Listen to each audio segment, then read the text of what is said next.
Today we will be going over the Hierophant. So the Hierophant is one of the cards that I believe are a little misunderstood, but only because people try to overcomplicate it.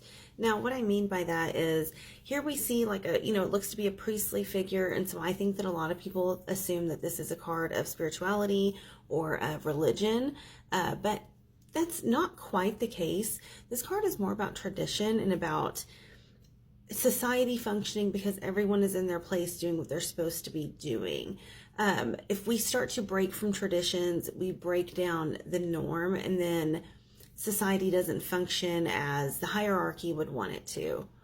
Now, if the Hierophant is coming out as a person, it absolutely could be a spiritual mentor or guide. But just as much as it could be a spiritual mentor, it could also be an educational mentor, like a teacher or a tutor.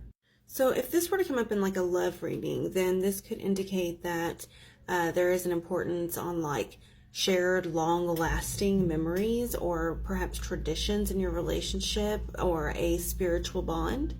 In a career reading, this would indicate that it is time to follow protocols. It's not time to go do your own thing or to establish new routines. We need to follow what's already established.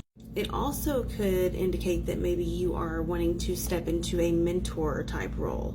Now, if this were to come out in an obstacle position, it would indicate that maybe your traditions are holding you back and it might be time to outgrow them. It also could indicate that something that is being expected of you is clashing with your own beliefs, and you either need to maybe look at if you can actually accomplish this task, or if perhaps it's time for you to maybe evolve spiritually.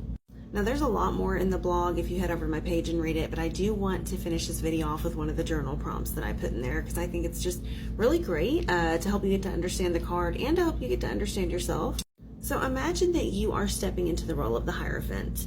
What are you mentoring in? What have you mastered enough that you could teach it?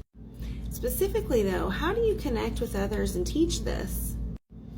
And also, how do you really feel about tradition? Do you think that tradition is important to society or to culture or to individuals? Or do you think that perhaps tradition is a little outdated and we should start finding new ways to do things? 222 on the timer seems like a perfect time to end this video. You guys stay magical. Let me know if you have any questions or if there's a card you'd like me to cover next.